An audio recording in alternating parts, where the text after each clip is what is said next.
Oh, Nick, what are you doing here? When did you arrive? Hey, you. Well, why didn't you tell us you were coming? Why didn't you tell me you were sick? Who told you? Charlie. I had to hear it from my grandson. He called me last night. I took the first plane out this morning. Now, come on, what is the big secret, Mona? Well, she's just a big pain in the neck, that's all. I mean, Nick, her doctor has scheduled surgery for tomorrow to remove just a tiny malignant tumor from her lung, but she's refusing. Oh, Nicky, it's just wonderful to see you. Well, maybe he can talk some sense into you, Mother, because frankly, I'm about to throw in the towel. Hello, Mona. Erica? Dimitri, you're still here. I was just leaving. I wondered if there was anything I could do for you before I go. Yes, there is. You can leave us alone.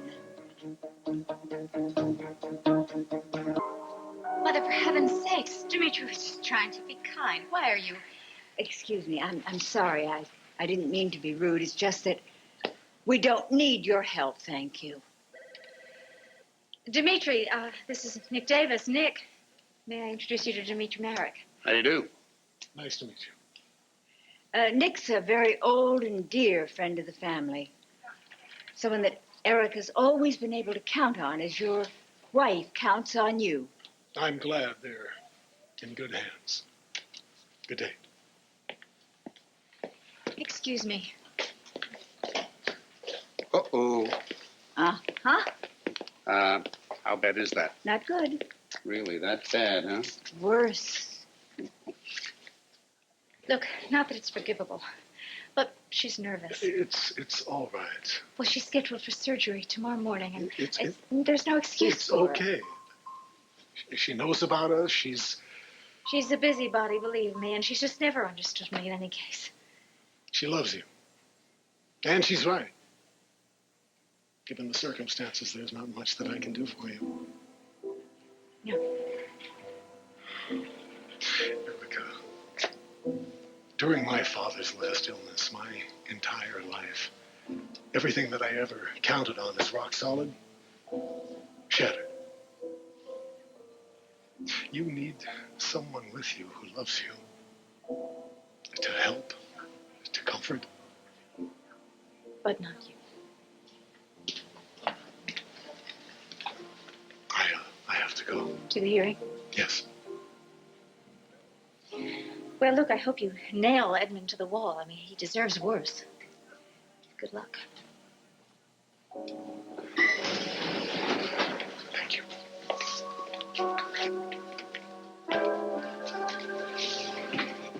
I don't care how you feel, Mother. You had no reason to talk to Dimitri like that. Take it easy, sweetheart. This is a hospital, please. Remember where you are. Here come Ruth and Joe right now. Nick! Oh, Nick, is that really you? It's me, Ruthie. How are you?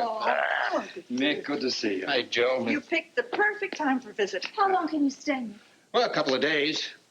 Certainly, at least, till at least you are up and around and causing as much grief as you always do. You have agreed to surgery. Please, Mother, please, will you do this now? Come on, Nick is here. There's no reason to put it off. Erica has a point, Mona. Erica always has a point. Fine. Admit me. I'll have the surgery tomorrow. Erica? Fine. Good decision. Your room is all ready.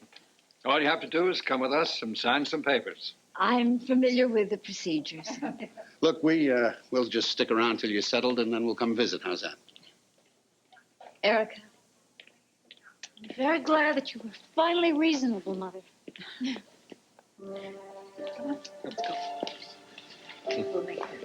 Well, I know I always say it, but this time it's particularly true. You're looking more beautiful than ever, Princess. Oh, Nick, thank you. Well, my mother is more maddening than ever, I'll tell you that. I mean, I talk to her till I'm just blue in the face, but she doesn't hear me. Well, thank God she listens to you. She's scared, that's all. Of course, she's scared. She's got cancer. Who wouldn't be, wouldn't you? Yeah, I guess I would. Are you? Me? Mm-hmm. No, I'm not scared. I mean, I'm not afraid because I know my mother, and I know how strong she is, and I know how she fights, and I know she's going to beat this Nick. She really is. I know that. I'm sorry. Look, I guess you stay pretty close to Charlie, huh? You talk to him? Yeah, every now and then. Nick, look, I'd better go help with the paperwork. Wait, before you go, I want to ask you a question. Are you sure that this Dimitri Marick guy that your mother's so worried about, isn't he the reason you're feeling so sad? Oh, now, Nick, if you believe one word of any gibberish my mother might have told you, really, you would be a fool. Now, I really have to go. I have to help my mother, but I'll see you later. Mm-hmm. Judge Goldman is tough, but he's fair. He's very thorough. He's got a reputation. Thank you. For not blowing up. I know this is not easy. No intention of losing it, Brooke. It's very important to stay calm, Dimitri. No kidding. We can't afford another incident like the other night at the Valley Inn. And I'll remain calm no matter what he throws at me. My darlings, I wish you every good fortune.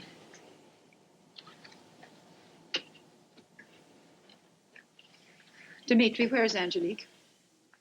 She had something to take care of, but she'll be here. What on earth could she have to take care of that would take precedence over this?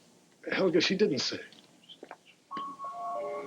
She's with Jack Montgomery, Edmund's lawyer. Hello, Dimitri, Mother. What have you been up to? I'm sorry I'm late. The judge hasn't arrived. What have you been doing? Helga, excuse us. Are you feeling all right? Yes. Are you sure? Because if this is too much for you, I'll take you right home. Thank God it's almost over. That's why I was with Jack. I want to do whatever I can to just make it. All rise. This hearing is in session. Judge Jonathan Goldman presiding. Be seated. As you know, this is an informal hearing, not a trial. Therefore, greater latitude will be allowed in questioning. Mr. Montgomery, Mr. Wilson, are we ready to begin? Yes, Your Honor. We're here this afternoon to consider a motion for a court order to exhume the bodies of Alfred Gresham and Hugo Marick for the purpose of DNA testing to determine paternity of the plaintiff, Mr. Gray. The motion is opposed by Mr. Dimitri Marick, Hugo Marick's son and closest surviving relative. I will hear arguments from both sides, beginning with the plaintiff. Mr. Montgomery. Thank you, you're up Your Honor. first. I'd like to first call to the witness stand Edmund Gray. Swear in the witness, please, bailiff. You swear to tell the truth, the whole truth, and nothing but the truth, so help you God? I do.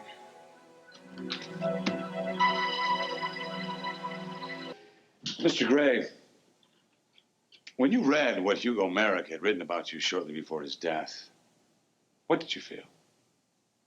Well, I'll never forget it. It was not something that I would ever expect, but in many ways it cleared up a lot of issues. A lot of missing pieces fell into place about my childhood and my life. They became clear. In what ways? Well, Alfred Gresham, the name that's typed in on my birth certificate as my father, was a violent alcoholic, and he would beat my mother and I regularly. And until I read the will, I didn't understand where all that hate was coming from, and now I can see why. I wasn't his son. Tell us, please, if you would, did he ever accuse Flora of infidelity? He accused her of a lot of things. He called me and my mother every name he could think of. Did your mother ever confirm these accusations of infidelity? My mother just cried and worked herself into an early grave, Mr. Wilson. Which is why it's important to me to resolve this, Your Honor, for my mother's sake and for the sake of the truth. I want to set the record straight. Now, to further set the record straight, are you yourself convinced that Hugo Marick was your biological father? I am his son. I know it, and the DNA test will prove it. Thank you, Mr. Gray. Your Honor, at this juncture, I'd like to request that I be allowed to re-examine this witness at a later time and call my next witness. Is Dimitri Marick next up? No, Your Honor. In fact, I was going to call... Let me suggest that these procedures could be best settled by calling Mr. Marick next. Any objections? No, sir. No, Your Honor, none. Swear in a witness, please. You swear to tell the truth, the whole truth, and nothing but the truth, so help you God? I do. Mr. Wilson, please proceed. Thank you, Your Honor. Mr. Marick, to your knowledge, is there any truth to Mr. Gray's claim? No. Every word that came out of Edmund Gresham's mouth was a lie. Your Honor, hurling invective at my client is hardly going to serve justice. Opposing counsel is correct, Mr. Marick. Please confine your answers to fact. Thank you, Your Honor. Mr. Wilson asked if there was any truth to his claims, and I answered with the facts as I understand them, Your Honor. There's no truth to his claim. That's why we're here, to listen to both sides of the story.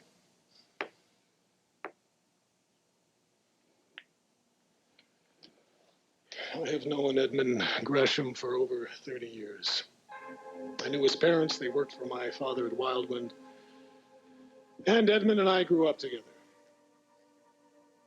For a while, we were friends. But before he was 10 years old, everything changed. He became angry and openly hostile with me and my father. By the time he was 18 years old, soon after his mother died, he ran away. He waited until the day he knew that my father had a lot of money in the house. He stole $10,000 and he vanished. Well, apparently, he changed his name from Gresham to Gray, put himself through college, and had a successful career as a journalist. Now he feels powerful enough to seek revenge. Objection, Your Honor. Again, Mr. Marick, I must ask you to confine your answers to facts, not opinions. Your Honor, if I may interpose, Hugo Marick agreed to pay for the college education of Mr. Gray. It's a promise that he reneged on shortly before Mrs. Gresham's death. Now, as a youth, my client believed he was entitled to this money. However, upon reconnecting with the Marick family this year, he repaid that money with interest. Is that true? Yes, he repaid the debt. But if my father ever promised to pay for Edmund's education, I am unaware of it. There is no written proof. None. My father was not a man who went back on his word. When he made a promise, he kept it. He never skirted responsibilities. And if he had fathered Flora Gresham's son? He would have acknowledged him. You're sure of that? Absolutely. I knew my father better than anyone. We were very close. He respected Flora and Alfred and the others who worked for us. He treated them like a family. He cared for them. And if he were alive today, he would be shocked by these charges. He would feel hurt and betrayed. Objection, Your Honor. Yes, it is easy. It is easy to denigrate a man when he's dead.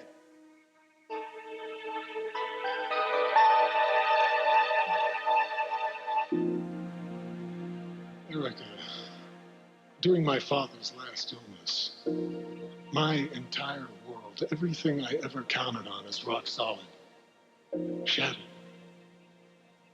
You should have someone with you who loves you to help, to comfort. Not you, Dimitri. Did you say something? No, of course not. How is my mother all right? Is she settled? She's in room 406. Is she, how is she doing? Well, right now she's making a list of things that she wants you to bring her from home. I see. Well, no, I really meant how is she feeling? Well, she's holding up rather well, I'd say. Well, I've been worried sick. Not so sick that you couldn't keep Charlie out late, egg him into a brawl with Dimitri Marick and Edmund Gray, so that he ended up in jail. Well, Charlie's all right, isn't he? Physically, he's fine. Erica, how many times is it going to take for you to try to break that poor boy's heart? Ruth, he's a friend. He's a grown man. Well, then why don't you leave him alone? Give him a chance to get over you. Stop being so selfish. Selfish? For your information, Ruth, Charlie did get over me a long time ago.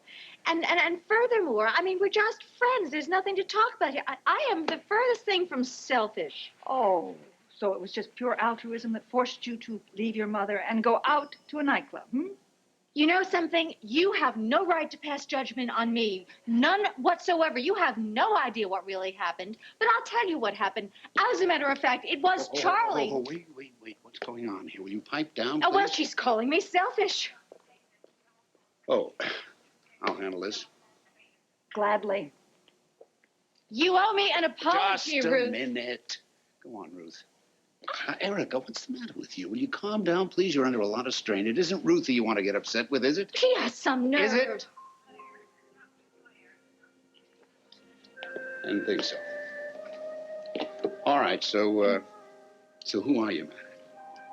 Come on, Erica, who's the real target? The day before my father died, he gave me power of attorney and the key to his safe deposit box. I brought the contents home, and we went through them together. And was there a will? No. I was surprised, but my father said that he hated dealing with lawyers.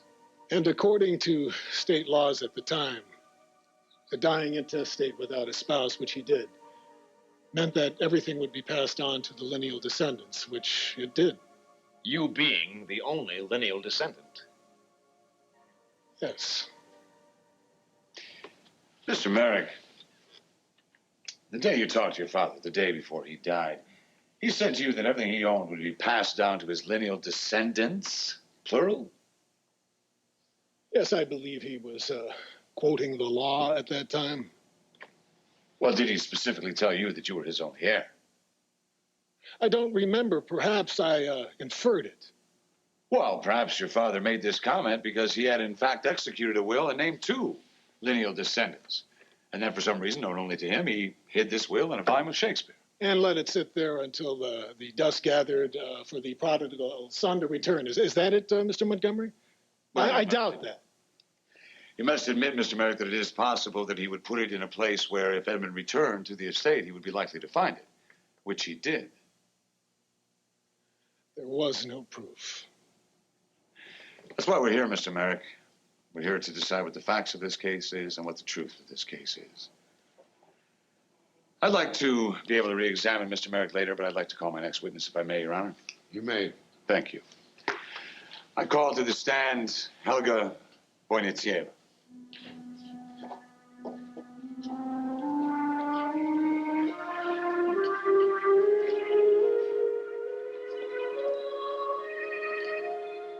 You swear to tell the truth, the whole truth, and nothing but the truth, so help you God? I do. There was no will in Flora's things. I myself packed the box and delivered it to Edmund's apartment. There was nothing in it but some of Flora's old treasures. Excuse me, did you inspect each and every book yourself? Well, no, but you see, Let me ask you, are you positive, beyond a shadow of a doubt, that Alfred Gresham is Edmund's father? Positive. Were you present at his birth? Yes. Do you recall where you were 9 months prior to that event? No. Well, perhaps I can refresh your memory. You were in Budapest, Hungary. Does that ring any bells? I recall the trip. Yes. Good. Your Honor, I'd like to introduce into evidence the household accounts of the Marick family from 1955 to 1960. But first, Miss Voynitsyeva, do you recognize this handwriting as yours? These are your accounts? Yes. Thank you. This trip to Hungary, tell me, was Alfred Gresham along on this trip? No. Well, to your knowledge, was he ever in Hungary at all? No, not to my knowledge. Well, so Flora was with you then, is that correct? Yes. I see. So the whole Marick household, including yourself and Flora, went to Budapest, Hungary from January to March of 1956. Is that correct? Yes. Well, now, I'm a little confused. Perhaps you can straighten this out. Since Edmund was born 8 months later in November, how could Alfred Gresham be his father?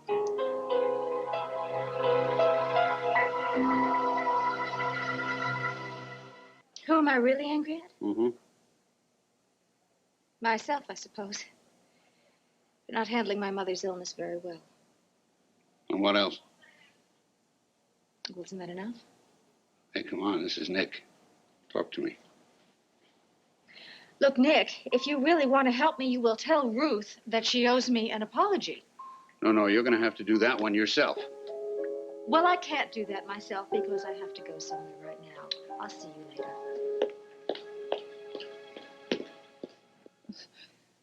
There's some mistake. You've made the dates wrong. No, I assure you these dates are quite correct. Well, the child was born prematurely. The child weighed 8 pounds. I can't account for it, but I can testify that Hugo Marick never made an untoward advance to Flora in my presence. Would you please tell us what exactly were Flora's duties? She was a lady's maid to Mrs. Marick. She looked after her clothes, her hair. Well, now, are we to understand that Mrs. Marick was unable to look after those things for herself? There was no affair. Hugo Marick is not Edmund's father. I have no further questions.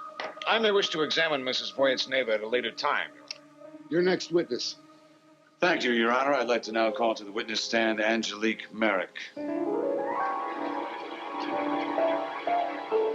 No. You can't do this.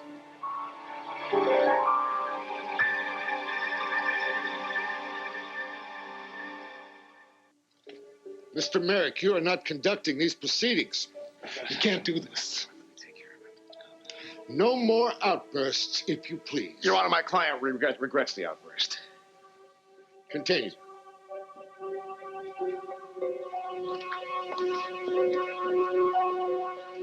You swear to tell the truth, the whole truth, and nothing but the truth, so help you God? I do.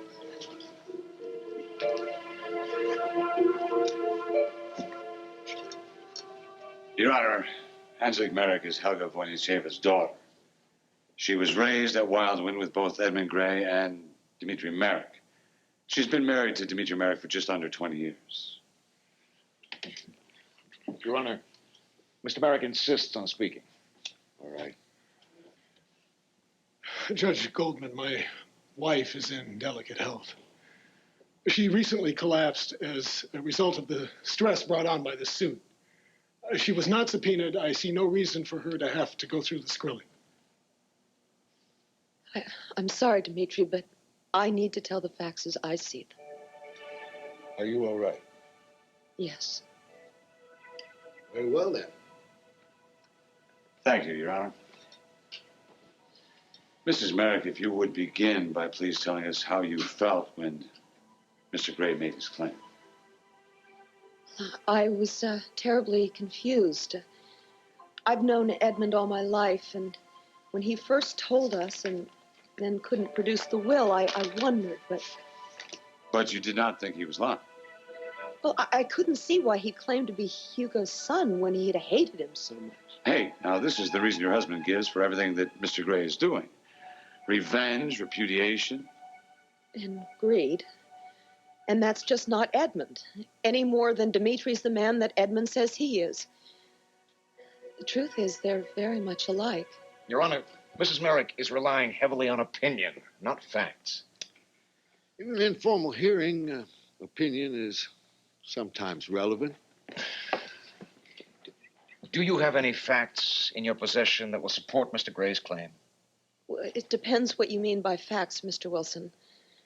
I'm very much like Edmund. Memories come back in sharper focus. Memories of Hugo and Flora and Alfred. Such as? Well, such as Alfred calling Flora a slut. I mean, she wasn't. She was quiet and sweet. And Alfred's cruel abuse of Edmund, physically and emotionally. I heard him call Edmund a little bastard many times. Mrs. Marick, did you ever inquire as to why he had such an attitude toward his son and his wife? When I got older, I asked Hugo how Alfred could call Edmund that. And he just laughed. And it wasn't a nice laugh. And then he looked at me and he winked and he said, "It's a wise man who knows his own child." It didn't make any sense at the time, but now... Please go on. I have no proof. Nothing other than my gut feeling. Which is? That Edmund is not lying. That he and Dimitri are brothers.